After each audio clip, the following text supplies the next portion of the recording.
نحمده ونصلي على رسوله الكريم اما بعد فاعوذ بالله من الشيطان الرجيم بسم الله الرحمن الرحيم رب اشرح لي صدري ويسر لي امري واحلل عقدة من لساني يفقهوا قولي اللهم انك عفو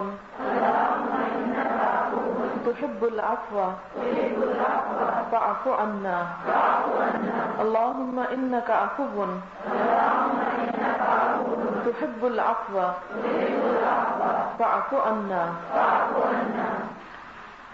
جیسا کہ آپ جانتے ہیں کہ ہم رمضان المبارک کے تیسرے عشرے کے بھی آخری حصے میں ہیں.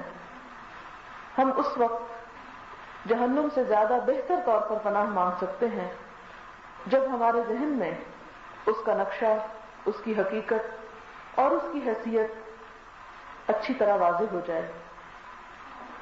حقیقت یہ ہے کہ جہنم ان چیزوں میں سے ایک ہے جس کا ذکر قرآن پاک نے بار بار کیا اور اللہ کے رسول صلی اللہ علیہ وسلم نے بھی بار بار اس سے خبردار کیا. اور جیسا کہ آپ جانتے ہیں مشہور دعا قرآن پاک کی، ربنا آتنا فی الدنیا حسنۃ وفی الآخرۃ حسنۃ وقنا عذاب النار، کہ اے اللہ ہمیں دنیا کی بھلائی عطا کر، آخرت کی بھلائی عطا فرما اور ہمیں آگ کے عذاب سے بچا. کیا صرف اتنا کہہ دینا کافی نہ تھا کہ ہمیں آخرت کی بھلائی عطا کر، اور کیا اسی سے جہنم سے نجات ہو نہ جاتی؟ نہیں، خاص طور پر اس سے بچنے کی ہمیں تلقین کی گئی. تو آج میں چند آیات اور چند اوتھینٹک احادیث آپ کے سامنے رکھوں گی جس سے صرف مجھے اور آپ کو یاد دہانی ہو جائے کہ وہ کیا چیز ہے جس سے پناہ مانگنے کے لیے ہمیں کہا جا رہا ہے، اور اس عشرے میں جو دن باقی رہ گئے ہیں اس میں ہم خاص طور پر اپنی دعاؤں میں اس چیز کو شامل کر لیں. تو سب سے پہلی بات کہ جہنم کیا چیز ہے، اس کے بارے میں اللہ سبحانہ وتعالی ہمیں بتاتے ہیں کہ انہ من یأت ربہ مجرما فإن له جہنم لا يموت فیہا ولا یحیا، کہ جو شخص اپنے رب کے حضور مجرم کی حیثیت سے حاضر ہوا اس کے لیے جہنم ہے جس میں وہ نہ زندہ رہے گا اور نہ اس کو موت آئے گی. پھر ہم دیکھتے ہیں کہ قرآن پاک میں اللہ سبحانہ وتعالی اس کا کس کس انداز میں ذکر کرتے ہیں. ایک سورت میں آتا ہے کلا لینبذن فی الحطمہ وما ادراک ما الحطمہ نار اللہ الموقدہ التی تطلع علی الافئدہ انها علیہم مؤصدہ فی عمد ممددہ. یہ مختصر سی سورت کا آخری حصہ ہے جسے آپ اپنی زندگی میں بارہا پڑھتے اور سنتے رہے ہیں. اس میں جہنم کا ایک زبردست قسم کا نقشہ کھینچا گیا ہے. جہنم کو یہاں حطمہ کہہ کے پکارا گیا ہے. عربی زبان میں حطم کا معنی ہوتا ہے توڑ پھوڑ دینا، ریزہ ریزہ کر دینا. تو جہنم کی یہاں پر جو صفت بتائی گئی وہ ہے توڑ پھوڑ دینے والی، ریزہ ریزہ کرنے والی. اس آیت کا ترجمہ ہے ہرگز نہیں، یہ تو توڑ پھوڑ دینے والی آگ میں پھینک دیا جائے گا. تجھے کیا معلوم ایسی آگ کیا کچھ ہوگی؟ وہ خدا کی سلگائی ہوئی آگ ہوگی جو دلوں پر چڑھتی چلی جائے گی اور ان پر بڑے بڑے ستونوں میں بند کی ہوئی ہوگی، جس طرح بھٹیاں جل رہی ہوتی ہیں. اگر آپ نے کبھی اینٹیں پکنے والے بھٹے اندر سے جلتے دیکھے ہوں یا تندور اندر سے جلتے ہوئے دیکھے ہوں، آگ ان کے اندر بند کی ہوئی ہوتی ہے. ایک ہوتی ہے جو زمین کے اوپر جلتی ہے اور ایک ہوتی ہے جو اندر گہرائی میں جلتی ہے. تو جہنم کو اس سے شبیہ دے کر بتایا گیا کہ وہ اس طرح ہوگی جیسے ستونوں میں بند ہوتی ہے. پھر اسی طرح ایک اور جگہ پر فرمایا کہ اپنے رب کے ساتھ کفر کرنے والوں کے لیے جہنم کا عذاب ہے جو بری جگہ ہے. جب اس میں ڈالے جائیں گے تو اس کی بڑی زور کی آوازیں سنیں گی اور وہ جوش مار رہی ہوگی. معلوم ہوگا کہ ابھی غصے کے مارے پھٹ جائے گی. جب کبھی اس میں کوئی گروہ ڈالا جائے گا اس سے جہنم کے داروغے پوچھیں گے کیا تمہارے پاس کوئی ڈرانے والا نہیں آیا تھا؟ وہ جواب دیں گے کہ بے شک آیا تھا لیکن ہم نے اسے جھٹلا دیا اور کہا کہ خدا تعالیٰ نے کچھ بھی نازل نہیں کیا، تم بڑی گمراہی میں ہو. اور وہ کہیں گے کاش اگر ہم سنتے ہوتے یا عقل رکھتے ہوتے تو دوزخ والوں میں شریک نہ ہوتے. وہ اپنے جرم کا خود اعتراف کر لیں گے. فسحقا لاصحاب السعیر، تو لعنت ہے جلنے والوں کے لیے، جہنم کے ساتھیوں کے لیے۔ جہنم کے ساتھ ساتھ ہم دیکھتے ہیں کہ قرآن پاک میں سائڈ بائی سائڈ جنت کا بھی بہت تفصیلاً ذکر ملتا ہے، اور اس کی وجہ یہ ہے کہ اسلام ایک دین معتدل ہے۔ جہاں جہنم کا ذکر ہے وہاں جنت کی نعمتوں اور بشارتوں کا بھی ذکر ہے، تاکہ انسان کے سامنے دونوں راستے کھول کر رکھ دیے جائیں اور وہ دیکھے کہ وہ ان میں سے کس کو اختیار کرنا چاہتا ہے۔ اگر وہ جنت کو چاہتا ہے تو اپنی دائیں طرف چل پڑے، اور اگر جہنم کو چاہتا ہے تو اپنی دوسری طرف چل پڑے، اس لیے کہ دونوں ایک دوسرے سے بالکل اپوزٹ چیز ہے، ایک دوسرے کی بالکل انتہا ہے۔ یہ نہیں ہو سکتا کہ انسان درمیان درمیان میں چلتا رہے اور چانس سے ادھر ہو جائے یا ادھر ہو جائے، نہیں، جو چیز بھی انسان کو اختیار کرنا ہے اس کے لیے واضح طور پر اور بہت کلیئر کٹ انسان کو فیصلہ کرنا ہوگا کہ مجھے کس طرف جانا ہے۔ حضور اکرم صلی اللہ علیہ وسلم نے اس کے بارے میں فرمایا کہ جب اللہ تعالیٰ نے جنت کو اور دوزخ کو پیدا کیا تو جبریل علیہ السلام کو جنت دیکھنے کے لیے بھیجا کہ جا کے جنت کو اور جنتیوں کے عیش و آرام کو دیکھاؤ۔ چنانچہ وہ آئے اور جنت دیکھی، اور جو کچھ اللہ تعالیٰ نے جنتیوں کے لیے وہاں تیار کر رکھا تھا اس کو بھی دیکھا۔ تو جبریل علیہ السلام لوٹ کر اللہ تعالیٰ کے پاس آئے اور کہا کہ خدایا تیری عزت کی قسم، جو بھی جنت کو سنے گا وہ ضرور داخل ہوگا، یعنی اتنی خوبصورت چیز کوئی بھی پیچھے نہیں رہے گا۔ پھر حکم دیا گیا کہ جنت کو نیک اعمال کی تکلیفوں سے گھیر دیا جائے، چنانچہ وہ جنت تمام تکلیفوں سے گھیر دی گئی۔ اللہ تعالیٰ نے فرمایا اب دوبارہ جا کر دیکھاؤ، چنانچہ دوبارہ دیکھنے کے لیے آئے اور دیکھ کر واپس گئے تو کہا خدایا تیری عزت کی قسم، مجھے اندیشہ ہے اب کوئی داخل نہ ہو سکے گا۔ ایسے ایسے کٹھن رستے کہ جبریل پریشان ہو گئے، کیونکہ اس میں داخل ہونے کے لیے بڑی بڑی تکلیفوں کا اٹھانا بہت مشکل کام ہے۔ پھر اللہ تعالیٰ نے فرمایا جاؤ جہنم بھی دیکھاؤ اور جہنمیوں کے لیے جو سزائیں تیار کی ہیں ان کو بھی دیکھاؤ۔ تو جو انہوں نے جا کر دیکھا کہ جہنم کا بعض حصہ بعض پر سوار ہے، یعنی ایک کے اوپر ایک تکلیف، جہنم کی آگ بھڑک رہی ہے اور آپس میں ایک دوسرے پر غالب اور مسلط ہے، تو جبریل علیہ السلام لوٹ کر آئے اور کہا خدایا تیری عزت کی قسم کوئی بھی اس کے بارے میں سن کر اس میں نہ جائے گا۔ پھر وہ جہنم خواہشات نفسانی کے ساتھ گھیر دی گئی، یعنی جہنم کے کنارے چاروں طرف خواہشات نفسانی ہے، یعنی جو ہمارے دل میں آتا ہے ہم کریں۔ جب وہ لوٹ کر واپس آئے تو اللہ تعالیٰ سے عرض کیا کہ خدایا تیری عزت کی قسم مجھے تو اندیشہ ہو گیا ہے کہ جہنم سے کوئی نجات نہیں پائے گا، بلکہ سبھی داخل ہو جائیں گے، کیونکہ خواہشات نفسانی سے شاید ہی کوئی بچ سکے۔ اسی طرح ایک اور حدیث ہے کہ جب دوزخ پیدا کی گئی تو اس آگ کو 1000 برس تک جلایا گیا کہ جہنم کا رنگ سفید ہو گیا، پھر 1000 برس تک اسے جلایا گیا تو اس کا رنگ سرخ ہو گیا، پھر 1000 برس تک اس کو دھونکا گیا تو اس کا رنگ سیاہ ہو گیا، اور اب تک وہ سیاہ ہے۔ حضرت عمر رضی اللہ تعالیٰ عنہ سے مروی ہے کہ رسول اللہ صلی اللہ علیہ وسلم کے پاس جبریل علیہ السلام اس وقت تشریف لائے جس وقت عموماً تشریف نہیں لایا کرتے تھے۔ رسول اللہ صلی اللہ علیہ وسلم انہیں دیکھ کر کھڑے ہو گئے۔ آپ نے فرمایا اے جبریل کیا بات ہے کہ آج میں تمہارا رنگ بدلا ہوا دیکھ رہا ہوں، کہ چہرے پر رنج اور غم کے آثار ہیں۔ جبریل علیہ السلام نے فرمایا کہ اللہ تعالیٰ نے جہنم دھونکنے کا حکم دیا ہے، میں اسے دیکھ کر آیا ہوں، اس لیے خوف زدہ اور پریشان ہوں۔ آپ نے فرمایا اس آگ کا حلیہ بیان کرو اور جہنم کی کیفیت کو بیان کرو کہ کیا دیکھ کے آئے ہو۔ جبریل علیہ السلام نے فرمایا اللہ تبارک و تعالیٰ نے جہنم کے بارے میں حکم دیا اور اس کو 1000 برس تک دھونکا گیا، وہ سفید ہو گئی، پھر 1000 برس تک دھونکا گیا کہ وہ سرخ ہو گئی، پھر حکم دیا گیا تو 1000 برس تک دھونکا گیا اور وہ سیاہ اور تاریک ہو گئی، نہ اس کی چنگاریاں چمکتی ہیں اور نہ اس کے شعلے بجھتے ہیں۔ خدا کی قسم جس نے آپ کو حق کے ساتھ بھیجا ہے، اگر جہنم ایک سوئی کے سوراخ کے برابر کھول دی جائے تو اس کی گرمی سے سارے زمین والے مر جائیں۔ اور خدا کی قسم جس نے آپ کو حق کے ساتھ بھیجا ہے، اگر جہنم کا ایک داروغہ زمین والوں کی طرف ظاہر ہو کر جھانک دے تو اس کی بدصورتی اور بدبو کی وجہ سے سارے زمین والے مر جائیں۔ اس ذات کی قسم جس نے آپ کو حق کے ساتھ بھیجا ہے، اگر جہنمیوں کی زنجیر کا ایک حلقہ دنیا کے بڑے سے بڑے پہاڑ پر رکھ دیا جائے، یعنی جو زنجیریں جسے قرآن پاک میں آتا ہے نا کہ جہنم والے سلاسل یعنی زنجیروں میں جکڑے جائیں گے، تاکہ ان کا ایک یعنی سنگل سرکل جو ہے وہ اس کو اگر کسی پہاڑ پر رکھ دیا جائے تو پہاڑ چورا چورا ہو جائے گا اور نہیں ٹھہرے گا، یہاں تک کہ اسفل السافلین تک پہنچ جائے گا۔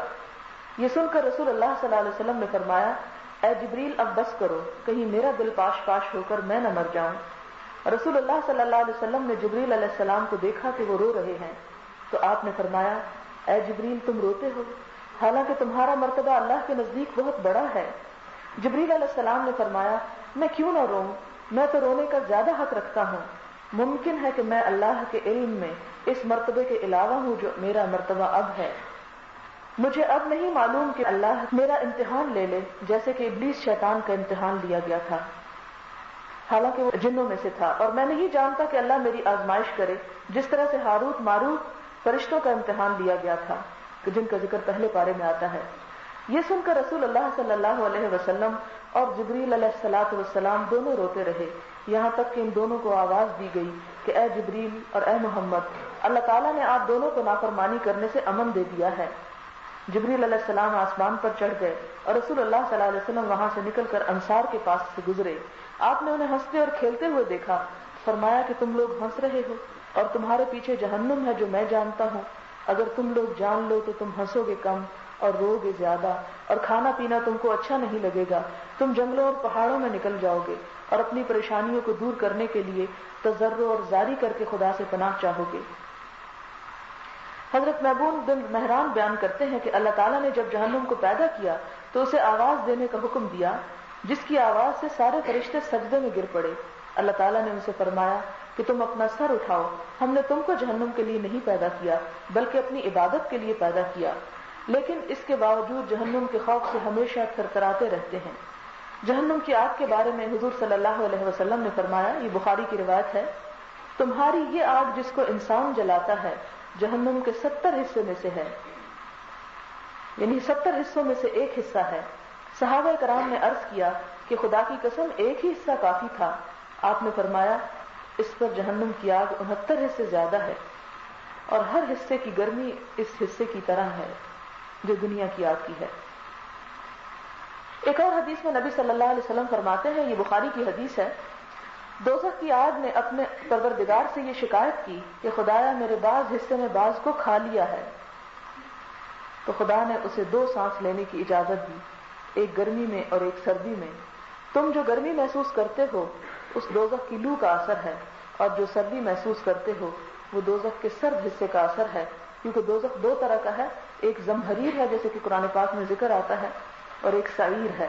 سعیر جو ہے وہ آگ ہے، جلانے والا ہے، اور زمہریر اتنا ٹھنڈا یخ ہے کہ اس کی ٹھنڈک بھی انسان کو جلا دینے والی ہے، یعنی جب باہر کو سانس لیتی ہے تو گرمی ہوتی ہے اور جب اندر کو سانس لیتی ہے تو ٹھنڈک ہوتی ہے۔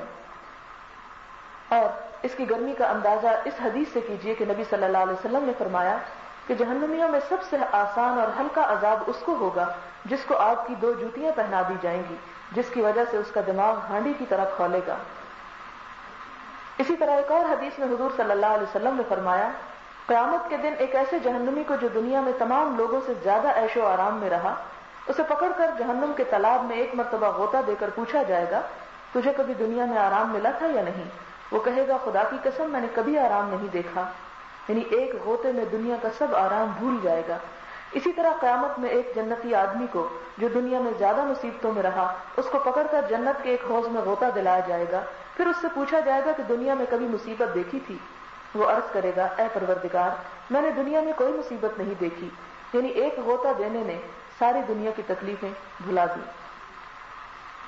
اس بارے میں شاید آپ کے ذہن میں کچھ یہ خیال پیدا ہو رہا ہو کہ یہ تو بہت ڈرانے والی باتیں ہیں اور مایوس کن باتیں ہیں، لیکن حقیقت یہ ہے کہ عقل مند انسان وہی ہوتا ہے جو حقیقت کو دیکھ لے اور پہچان لے اور اس کے بعد انصاف کے ساتھ فیصلہ کرے، اس لیے کہ اگر ہم نہ بھی ان باتوں کو جانیں، نہ بھی ان کا تذکرہ کریں، نہ بھی ان کو پڑھیں، تو بہرحال حقیقت تو اپنی جگہ موجود ہے۔ تو کہیں ایسا نہ ہو کہ ہم جس دوڑ میں شامل ہیں اس کے آخر میں ایسا گڑا ہو کہ بچنا ہمارے لیے محال ہو جائے، کیونکہ آپ دیکھیں کہ جب ایک رستے پہ انسان چل پڑتا ہے اور تیز رفتار چل پڑتا ہے تو اپنے نفس کو اور اپنے سب چیزوں کو کنٹرول کرنا بھی مشکل ہو جاتا ہے اور گاڑی کی بریکیں لگتے لگتی ہیں۔ لہذا بہتر ہے کہ انسان کو پتہ ہو کہ آگے ہونے والا کیا ہے، تاکہ انسان کوشش کے ساتھ کسی نہ کسی صورت بچنے کی تدبیر کرے۔ پھر اسی طرح ایک اور حدیث میں ہے کہ اگر کوئی پتھر جہنم میں پھینکا جائے تو 70 سال تک جہنم میں گرتا جائے گا اور اس سے گہرا۔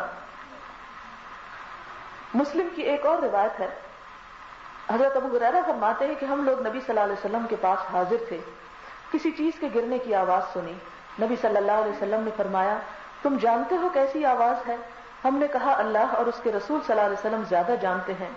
آپ نے فرمایا ایک پتھر کے گرنے کی آواز جس کو اللہ تعالیٰ نے جہنم میں چھوڑ دیا تھا، وہ 70 سال تک گرتا گیا، اب اس کی تہہ کو پہنچا ہے۔ یہ مسلم کی روایت ہے۔ یہ مسلم اور بخاری کے حوالے اس لیے دیتی ہوں کہ کوئی آپ میں سے یہ نہ سمجھے کہ شاید یہ من گھڑت باتیں ہیں۔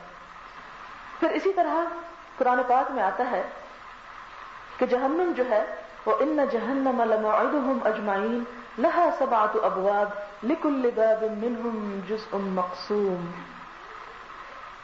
البتہ تحقیق ان سے دوزخ کا وعدہ ہے جس کے 7 دروازے ہیں، ہر دروازے کے لیے ان لوگوں کے لیے الگ الگ حصے مقرر شدہ ہیں۔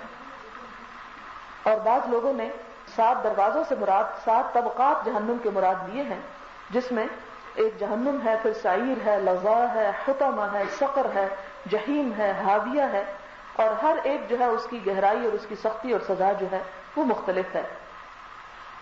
اسی طرح عموماً ہمارا یہ خیال ہوتا ہے کہ جہنم جو ہے وہ صرف کافروں کے لیے ہے، مشرکوں کے لیے ہے، لیکن ہم تو چونکہ کلمہ گو ہیں اس لیے ہمیں تو جہنم سے کوئی واسطہ نہیں۔ اس کے بارے میں آپ دیکھیں کہ قرآن پاک میں اللہ تعالیٰ اپنے مومن بندوں کو خطاب کر کے فرماتے ہیں یا ایھا الذین آمنوا قوا انفسکم واہلیکم نارا وقودها الناس والحجارہ علیہا ملائکۃ غلاظ شداد لا یعصون اللہ ما امرہم ویفعلون ما یؤمرون۔ اے ایمان لانے والو، اب یہ خطاب ہے اے ایمان لانے والوں سے، اے ایمان لانے والو تم اپنے آپ کو اور اپنے بال بچوں کو اس آگ سے بچاؤ جس کا ایندھن انسان اور پتھر کے بت ہیں، جس پر سخت دل مضبوط فرشتے مقرر ہیں، اور انہیں اللہ تعالیٰ جو حکم دیتا ہے وہ کرتے ہیں اور وہ اللہ کی نافرمانی نہیں کرتے۔ یعنی اس عذاب سے بچنے کے لیے اہل ایمان کو بھی تلقین کی گئی، اور اس طرح کی تلقین کہ صرف اپنے آپ کی فکر نہ کرو بلکہ اپنے اہل و عیال کی بھی فکر کرو، اولاد کی بھی فکر کرو، کیونکہ ان کو بچانا وہ بھی اہل ایمان کے فرائض میں سے ہے۔ اسی طرح ایک اور روایت ہے، حضرت اکرمہ فرماتے ہیں کہ جب جہنمیوں کا پہلا جتھا جہنم کو چلے گا تو دیکھے گا کہ پہلے دروازے پر 4 لاکھ فرشتے عذاب کرنے والے تیار ہیں۔ جیسے کوئی مجرم نکلے اور دیکھے کہ ایک سپاہیوں کی فوج کھڑی ہے جو اس کو پکڑنے اور سزا دینے کے لیے ہے، تو بالکل اسی طرح 4 لاکھ فرشتے جو ہیں وہ تیار کھڑے ہوں گے، جن کے چہرے نہایت ہیبت ناک اور بالکل سیاہ ہیں، کچلیاں باہر کو نکلی ہوئی ہیں، جیسے آپ بھیانک شکلوں میں دیکھتے ہیں نا، لمبے دانت باہر کو آئے ہوئے، اور سخت بے رحم ہیں، ذرا برابر بھی ان کے دلوں میں رحم نہیں رکھا گیا، رحم ڈالا ہی نہیں گیا ان فرشتوں کے دلوں میں۔ اس قدر جسیم کہ اگر کوئی پرندہ ان کے ایک کھولے سے اڑ کر دوسرے کھولے تک پہنچنا چاہے تو 2 مہینے گزر جائیں، یہ اتنے قوی ہیکل۔ پھر اس کے دروازے پر 19 فرشتے پائیں گے جس کا قرآن پاک میں بھی ذکر آتا ہے، جن کے سینوں کی چوڑائی 70 سال کی راہ سے بھی زیادہ ہوگی۔ اگر ایک دروازے سے دوسرے دروازے کی طرف دھکیل دیا جائے تو 500 سال گزرتے رہنے کے بعد دوسرے دروازے پر آئے گا۔ اس طرح وہاں بھی اتنے ہی فرشتے خدائی فرمان کے تابع ملیں گے، تو ان کا نام زبانیہ ہے جس طرح کہ قرآن پاک میں بھی آتا ہے۔ پھر اسی طرح سورۃ المدثر میں اللہ تعالیٰ فرماتے ہیں سأصلیہ سقر وما ادراک ما سقر لا تبقی ولا تذر لواحۃ للبشر علیہا 19، میں ان قریب اسے دوزخ میں ڈال دوں گا، اور تمہیں کیا خبر کہ دوزخ کیا چیز ہے، وہ نہ باقی رکھتی ہے نہ چھوڑتی ہے، کھال کو جھلسا دیتی ہے، اس پر 19 فرشتے خصوصی طور پر مقرر ہیں۔ حضرت شاہ عبد العزیز رحمۃ اللہ علیہ نے نہایت تفصیل سے 19 کے عدد کی حکمتیں بیان کی ہیں جو قابل دید ہیں۔ ان کا خلاصہ یہ ہے کہ جہنم میں مجرموں کو عذاب دینے کے لیے 19 قسم کے فرائض ہیں، جن میں سے ہر فرض کی انجام دہی ایک ایک فرشتے کی کارکردگی میں ہوگی۔ کوئی شبہ نہیں کہ فرشتے کی طاقت بہت بڑی ہے، اور ایک فرشتہ وہ کام کر سکتا ہے جو لاکھوں آدمی مل کر نہیں کر سکتے، لیکن یاد رہے کہ فرشتوں کی یہ قوت اسی دائرے تک محدود ہے جس میں کام کرنے کے لیے وہ مامور ہیں۔ مثلا ملک الموت لاکھوں آدمیوں کی جان ایک آن میں نکال سکتا ہے، یعنی اس کا اتنا دائرہ کار ہے، مگر کسی عورت کے پیٹ کے اندر جو بچہ ہے اس میں وہ جان نہیں ڈال سکتا۔ حضرت جبریل علیہ السلام چشم زدن میں یعنی آنکھ جھپکنے سے پہلے آسمان سے وحی لا سکتے ہیں، لیکن پانی برسانا ان کا کام نہیں۔ جس طرح کان دیکھ نہیں سکتا، آنکھ سن نہیں سکتی، اگرچہ اپنی قسم کے کام کتنے ہی سخت ہو یہ کر لیتے ہیں، مثلا یہ ممکن ہے کہ کان ہزاروں آوازیں سن لے اور نہ تھکے، آنکھ ہزاروں رنگ دیکھ لے اور عاجز نہ ہو، اسی طرح ایک فرشتہ جو عذاب کے واسطے دوزخیوں پر مقرر ہوگا، اس سے ایک ہی قسم کا عذاب دوزخیوں پر ہو سکے گا، دوسری قسم کا عذاب جو اس کے دائرہ استعداد سے باہر ہے ممکن نہ تھا۔ اس لیے اللہ تعالیٰ نے مختلف 19 عذابوں کے لیے مختلف فرشتے رکھے۔ یہ جہنم دوزخیوں کو دیکھ کر بہت غضبناک ہوگی، چلائے گی، شور مچائے گی، نہایت جوش و خروش سے آواز دے گی۔ اس کے بارے میں بھی قرآن پاک میں آتا ہے وَلِلَّذِينَ كَفَرُوا بِرَبِّهِمْ عَذَابُ جَهَنَّمَ وَبِئْسَ الْمَصِيرُ إِذَا أُلْقُوا فِيهَا سَمِعُوا لَهَا شَهِيقًا وَهِيَ تَفُورُ تَكَادُ تَمَيَّزُ مِنَ الْغَيْظِ کہ جب وہ جہنم میں جائیں گے تو اس کی بڑے زور کی آواز سنیں گے اور وہ جوش مار رہی ہوگی، معلوم ہوگا کہ ابھی غصے کے مارے پھٹ جائے گی۔ یعنی یہ جہنم زور سے اتنا چیخے چلائے گی کہ جیسے آپ دیکھیں کہ کبھی آپ نے جلتا ہوا تنور اگر کبھی دیکھا ہو تو آگ جب بھڑکتی ہے تو آگ کا اپنا ایک شور ہوتا ہے، اور یہ تو لکڑیوں کی دنیا کی آگ ہے۔ اسی طرح جب گیس جلتی ہے اور بڑے پیمانے پہ جلتی ہے تو اس میں بھی آپ نے دیکھا ہوگا کہ اس کے اندر سے بھی ایک خاص قسم کی آواز اٹھتی ہے۔ تو جب اتنے وسیع پیمانے پہ جہنم دہکائی جائے گی تو معلوم نہیں کہ اس کے اندر کس قسم کی آوازیں ہوں گی۔ اسی طرح قرآن پاک کی ایک اور آیت ہے بل کذبوا بالساعة وأعتدنا لمن كذب بالساعة سعيرا إذا رأتهم من مكان بعيد سمعوا لها تغيظا وزفيرا وإذا ألقوا منها مكانا ضيقا مقرنين دعوا هنالك ثبورا لا تدعوا اليوم ثبورا واحدا وادعوا ثبورا كثيرا۔ کچھ نہیں وہ قیامت کو جھٹلاتے ہیں اور ہم نے اس کے واسطے آگ تیار کر رکھی ہے۔ جو قیامت کو جھٹلاتا ہے جب وہ ان کو دور سے دیکھے گی تو اس کا جھنجھلانا اور چلانا سنیں گے، اور جب اس کے اندر ایک تنگ جگہ میں ڈالے جائیں گے، ایک زنجیر میں کئی کئی بندھے ہوئے، تو اس جگہ موت کو پکاریں گے۔ ان سے کہا جائے گا آج ایک موت کو نہ پکارو بلکہ بہت سی موت کو پکارو۔ اسی طرح ایک اور آیت میں قرآن پاک نے فرمایا انہا لظا نزاعۃ للشوی تدعو من ادبر وتولی وجمع فاوعى، یقیناً وہ جہنم شعلہ والی ہے جو منہ اور سر کی کھال کھینچ لانے والی ہے، وہ ہر اس شخص کو پکارے گی جو پیچھے ہٹتا اور منہ موڑتا ہے اور مال جمع کر کے سنبھال کر رکھتا ہے، یعنی اس کی زکوٰۃ وغیرہ نہیں ادا کرتا۔ اور ایک اور جگہ پر آتا ہے کہ قیامت کے دن جہنم پکار پکار کے لوگوں کو نام سے بلائے گی، کہے گی کہ اے کافر، اے منافق، اے مال کے سمیٹ کر رکھنے والے ادھر آ۔ لوگ ادھر ادھر بھاگیں گے۔ اس کے بعد ایک بہت لمبی گردن آگ سے نکلے گی جو کافروں کو چن چن کر اس طرح اٹھائے گی جیسے کوئی پرندہ اور جانور دانہ چگ لیتا ہے۔ آپ دیکھیں کہ جس طرح کرینز بڑی بڑی چیزیں اٹھا رہی ہوتی ہیں، بالکل اسی طرح وہ گردن کا ذکر ہے لیکن کسی جانور وغیرہ کے نام کا ذکر نہیں۔ اسی طرح حضرت ابن عباس سے روایت ہے، یہ ترغیب و ترہیب کی روایت ہے کہ جہنم کو کھینچ کر لایا جائے گا جس کی 70,000 لگامیں ہوں گی اور ہر لگام کو 70,000 فرشتے پکڑے ہوئے ہوں گے۔ اگر اس کو چھوڑ دیں تو ہر اچھے برے کو اپنے قبضے میں لے لے، کسی کو نہ چھوڑے۔ اسی طرح جہنم کی گہرائی اور وسعت کے بارے میں اللہ تعالیٰ فرماتے ہیں کہ یوم نقول لجہنم هل امتلأت وتقول هل من مزید، جس دن ہم دوزخ سے پوچھیں گے کیا تو بھر چکی، اور وہ جواب دے گی کیا کچھ اور بھی ہے۔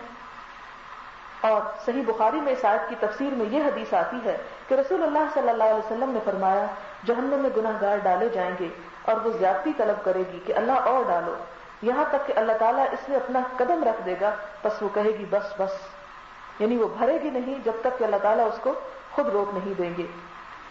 پھر اسی طرح ایک اور جگہ پر آتا ہے کہ جہنم کس کے لیے ہے۔ قرآن پاک کی ایک صورت ہے جس کی ایک آیت میں آتا ہے وَخَلَفَ مِن بَعْدِهِمْ خَلْفٌ أَضَاعُوا الصَّلَاةَ وَاتَّبَعُوا الشَّهَوَاتِ فَسَوْفَ يَلْقَوْنَ غَيًّا، پھر ان کے بعد ایسے ناخلف پیدا ہوئے کہ انہوں نے نماز ضائع کر دی، یعنی نمازوں کی پرواہ نہ کی اور نفسانی خواہشوں کے پیچھے پڑ گئے، سو ان کا نقصان ان کے آگے ہے، ان قریب وہ جہنم میں ڈالے جائیں گے۔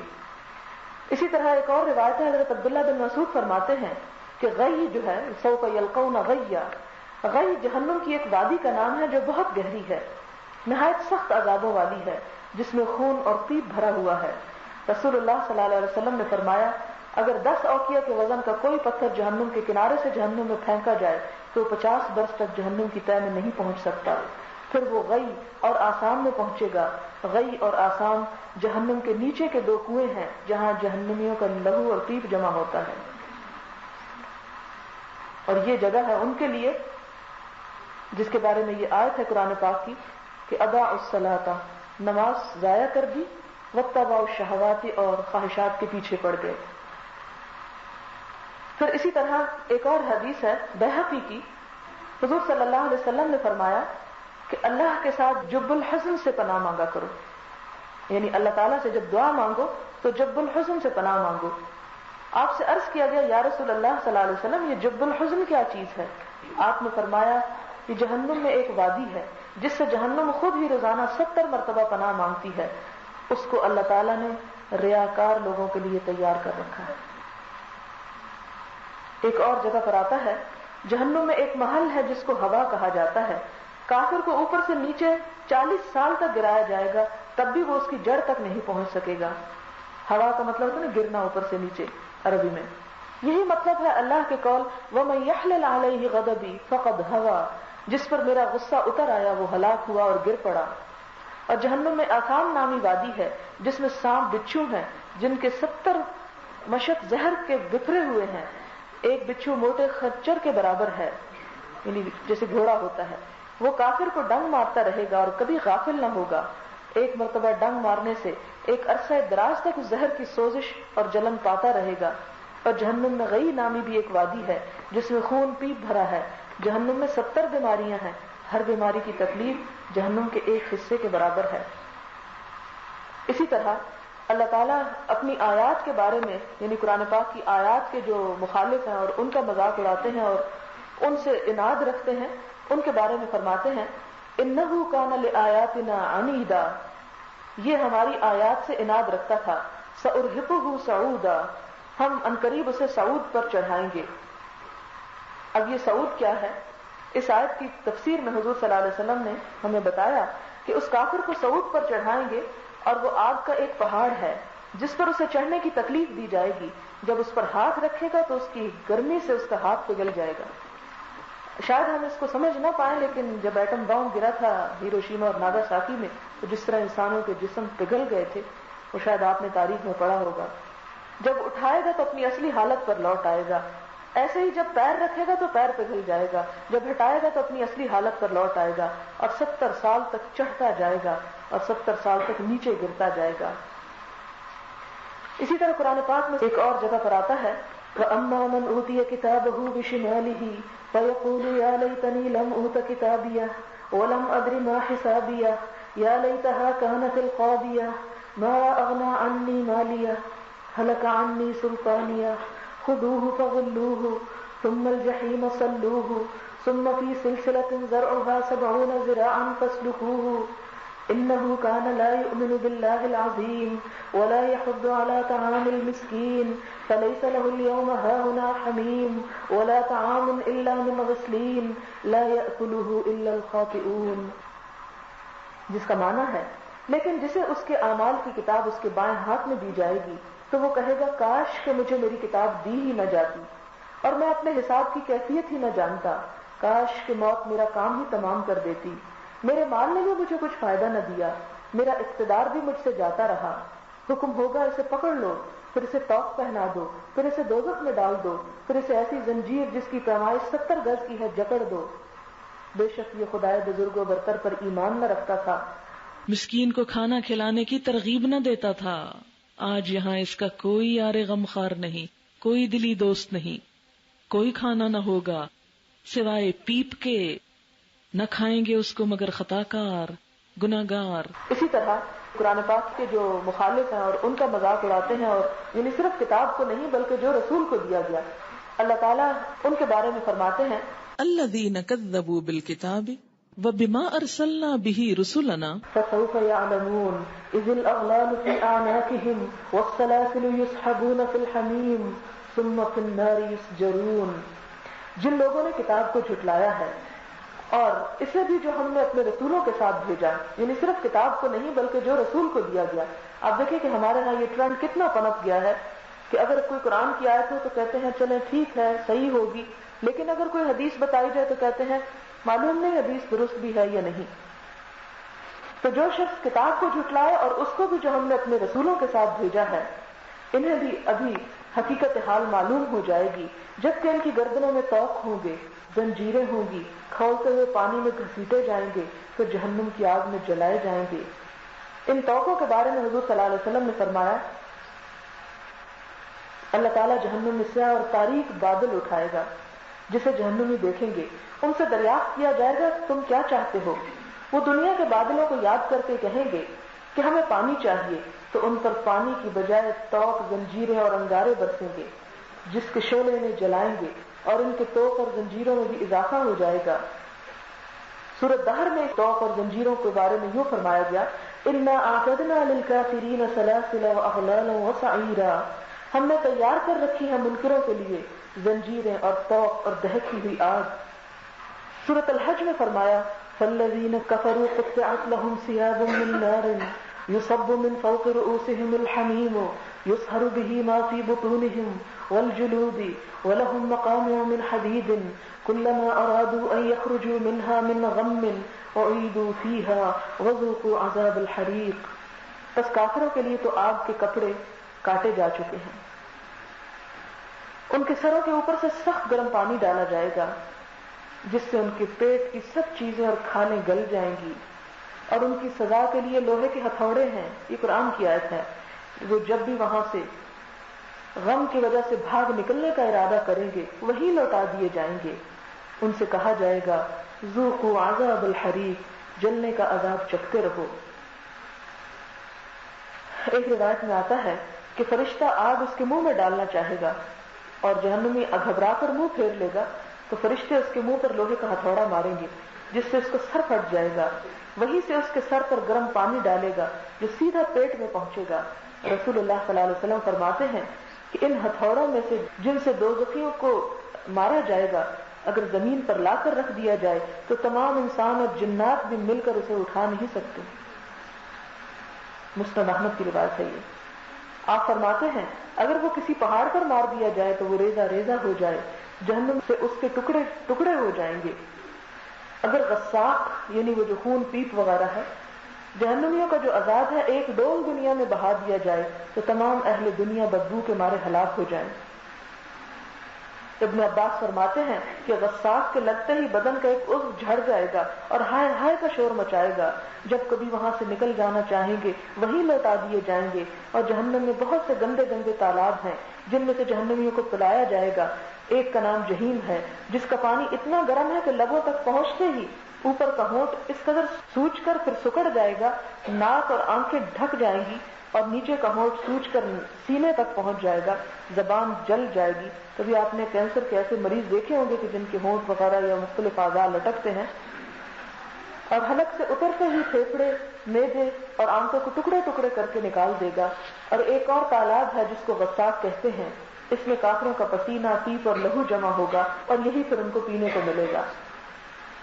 سورۃ الواقعہ میں فرمایا وَأَصْحَابُ الشِّمَالِ مَا أَصْحَابُ الشِّمَالِ فِي سَمُومٍ وَحَمِيمٍ وَظِلٍّ مِّن يَحْمُومٍ لَا بَارِدٍ وَلَا كَرِيمٍ إِنَّهُمْ كَانُوا قَبْلَ ذَلِكَ مُتْرَفِينَ وَكَانُوا يُصِرُّونَ عَلَى الْحِنثِ الْعَظِيمِ وَكَانُوا يَقُولُونَ أَإِذَا مِتْنَا وَكُنَّا تُرَابًا وَعِظَامًا أَإِنَّا لَمَبْعُوثُونَ أَوَآبَاؤُنَا الْأَوَّلُونَ قل إن الأولين والآخرين لمجموعون إلى ميقات يوم معلوم ثم إنكم أيها الضالون المكذبون لآكلون من شجر من زقوم فمالئون منها البطون فشاربون عليه من الحميم فشاربون شرب الهيم هذا نزلهم يوم الدين۔ اور بائیں ہاتھ والے کیا ہیں؟ بائیں ہاتھ والے سورۃ الواقعہ کی آیت ہے یہ۔ گرم ہوا اور گرم پانی اور سیاہ دھوئیں کے سائے میں جو نہ ٹھنڈا ہے نہ عزت والا۔ بے شک یہ لوگ اس سے پہلے بہت نازوں میں پلے ہوئے تھے اور بڑے بڑے گناہوں پر دوام کرتے تھے، یعنی چھوڑتے نہیں تھے ان کو، اور کہتے تھے کہ کیا جب ہم مر جائیں گے اور مٹی ہڈی ہو جائیں گے پھر کیا دوبارہ کھڑے کیے جائیں گے؟ کیا ہمارے اگلے باپ دادا بھی؟ آپ کہہ دیجئے یقیناً سب اگلے اور پچھلے البتہ جمع کیے جائیں گے ایک مقرر دن کے وقت۔ پھر تم اے گمراہ لوگو، جھٹلانے والو، البتہ تم تھور کا درخت کھانے والے ہو اور اسی سے پیٹ بھرنے والے ہو، پھر اس پر گرم کھولتا ہوا پانی پینے والے ہو، پھر پینے والے بھی پیاسے اونٹوں کی طرح، قیامت کے دن ان کی یہی مہمانی ہے۔ ایک اور سورت ہے الغاشیہ، اس میں اللہ تعالیٰ فرماتے ہیں هل أتاك حديث الغاشية وجوه يومئذ خاشعة عاملة ناصبة تصلى نارا حامية تسقى من عين آنية ليس لهم طعام إلا من ضريع لا يسمن ولا يغني من جوع. کیا تجھے چھپا لینے والی قیامت کی خبر پہنچی ہے؟ اس دن بہت سے چہرے ذلیل اور مصیبت کے مارے خستہ حال ہوں گے. وہ دہتی ہوئی آگ میں جائیں گے اور نہایت گرم چشمے کا پانی ان کو پلایا جائے گا. ان کے لیے سوائے کانٹے دار درختوں کے اور کچھ کھانا نہ ہوگا جو نہ بدن موٹا کرے گا اور نہ بھوک مٹائے گا. ان جہنم كانت مرصادا للطاغين مآبا لابسين فيها احقابا لا يذوقون فيها بردا ولا شرابا الا حميما وغساقا جزاء وفاقا. بے شک وہ دوزخ گھات میں لگی ہوئی ہے، سرکشوں کا ٹھکانہ. اس میں وہ صدیوں تک پڑے رہیں گے، نہ کبھی اس میں ٹھنڈک کا مزہ چکھیں گے نہ پانی کا، سوائے گرم پانی اور بہتی پیپ کے. پورا پورا بدلہ ملے گا جزا کے طور پر. پھر فرمایا وَاسْتَفْتَحُوا وَخَابَ كُلُّ جَبَّارٍ عَنِيدٍ مِّن وَرَائِهِ جَهَنَّمُ وَيُسْقَىٰ مِن مَّاءٍ صَدِيدٍ يَتَجَرَّعُهُ وَلَا يَكَادُ يُسِيغُهُ وَيَأْتِيهِ الْمَوْتُ مِن كُلِّ مَكَانٍ وَمَا هُوَ بِمَيِّتٍ. ان کے سامنے دوزخ ہے جہاں انہیں پیپ کا پانی پلایا جائے گا، ماء صدید، جس کو بمشکل گھونٹ گھونٹ کر کے پیئیں گے، پھر بھی اسے گلے سے اتار نہ سکیں گے. ہر جگہ سے موت آتی دکھائی دے گی لیکن وہ مرنے والے نہیں. پھر اس کے پیچھے بھی سخت عذاب ہے. پھر ایک اور جگہ پر سورۃ کہف میں فرمایا انا اعتدنا للظالمین نارا احاط بهم سرادقها وان يستغيثوا يغاثوا بماء كالمهل يشوي الوجوه بئس الشراب وساءت مرتفقا. ظالموں کے لیے ہم نے وہ آگ تیار کر رکھی ہے جس کی قناتیں اسے گھیر لیں گی. جسے قنات لگتی ہے نا، اسی طرح قناتیں اسے گھیر لیں گی. اگر وہ فریاد رسی چاہیں گے تو ان کی فریاد رسی اس پانی سے کی جائے گی جو پگھلے ہوئے تانبے جیسا ہوگا، جو چہرے کو بھون دے گا. بڑا ہی برا پانی ہے اور بڑی ہی بری آرام گاہ ہے.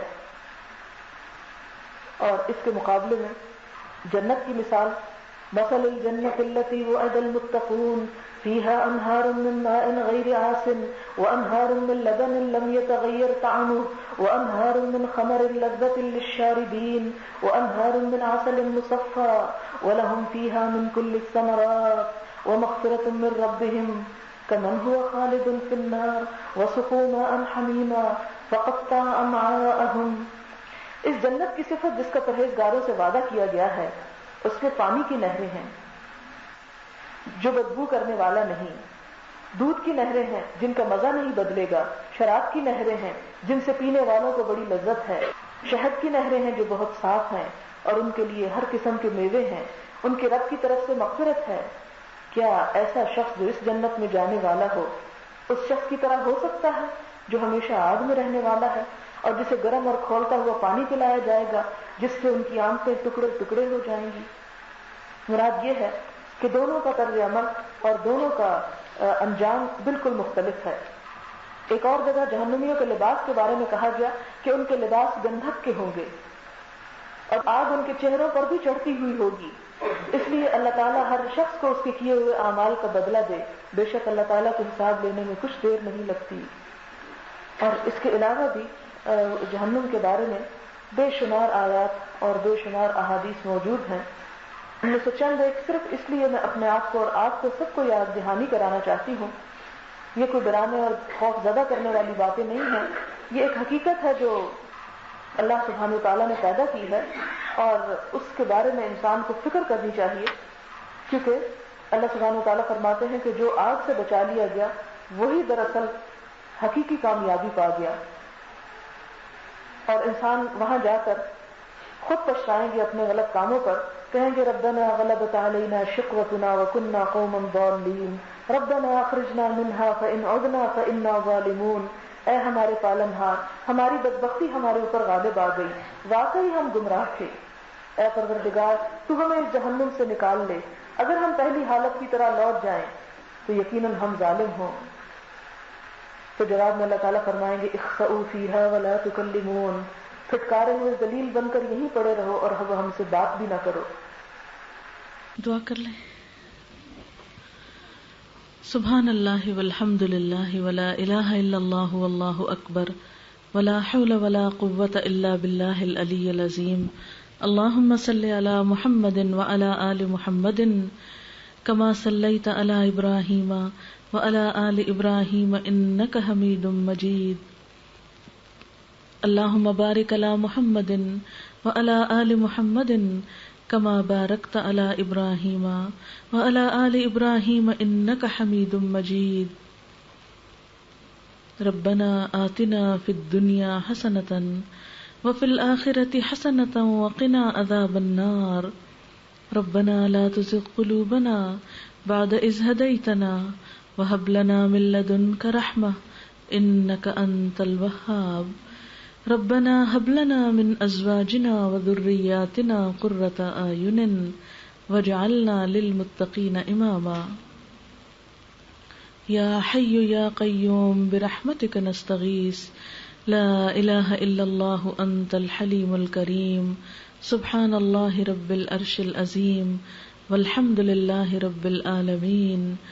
رب نسألک موجبات رحمتک وعزائم مغفرتک والغنیمۃ من کل بر والسلامۃ من کل اسم لا تدع لنا ذنبا الا غفرتہ ولا ہما الا فرجتہ ولا حاجۃ ہی لک ردا الا قضیتہا یا ارحم الراحمین. یا اللہ پاک، جو کچھ ہم نے پڑھا ہے اس میں جو بات آپ کی مرضی کے مطابق ہو ہمیں اس پر عمل کی توفیق عطا فرما. اگر کوئی بات زبان سے ایسی نکلی ہو جو آپ کو پسند نہ آئی ہو ہم سب کو اس سے دور کر دے. یا اللہ ہمیں اپنی محبت عطا فرما. یا رب العالمین تو ہمارے اندر وہ صفات پیدا کر دے جو ہمیں تجھ سے راضی کر دیں اور تجھے ہم سے راضی کر دیں. یا اللہ تو ہمارے گناہوں کو معاف فرما دے. ہماری کوتاہیاں، کمیاں، ارادوں کی کمزوریاں، نیت کی خرابیاں، یا اللہ تو سب چیزیں ہم سے دور کر دے. یا اللہ ہمیں پختہ عزمت آ کر نیکی کے ارادوں کو پکا کرنے کی توفیق دے. یا رب العالمین تو ہمیں اپنی رضا عطا فرما. ہمارے بچوں کو ہماری آنکھوں کی ٹھنڈک بنا، انہیں دنیا اور آخرت کی کامیابیاں عطا فرما. یا اللہ ہمارے والدین پر اپنی رحمت فرما. یا اللہ جو دنیا سے جا چکے ان کی بخشش فرما. یا اللہ ان پر اپنی رحمت فرما. یا اللہ ان کے کبیرہ صغیرہ گناہوں کو معاف فرما.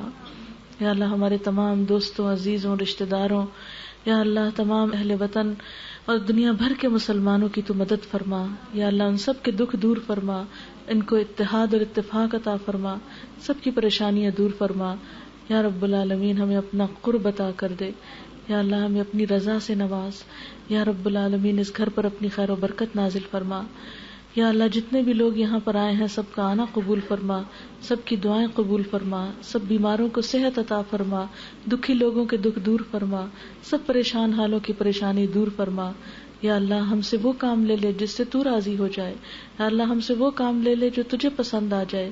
یا اللہ تو ہم سے وہ کام لے لے جو آج کی اس دنیا میں مسلمانوں کو کرنا چاہیے. یا رب العالمین تو وقت کی ضرورت کو سمجھنے کی ہم مسلمانوں کو توفیق دے. یا رب العالمین تو ہمارے گناہوں کو معاف کر دے. ربنا تقبل منا انک انت السمیع العلیم وتب علینا انک انت التواب الرحیم. وصلی اللہ تعالی علی خیر خلقہ محمد وعلی آلہ واصحابہ واہل بیتہ اجمعین برحمتک یا ارحم الراحمین. الہی آمین. سبحانک اللہم وبحمدک نشہد ان لا الہ الا انت نستغفرک ونتوب الیک.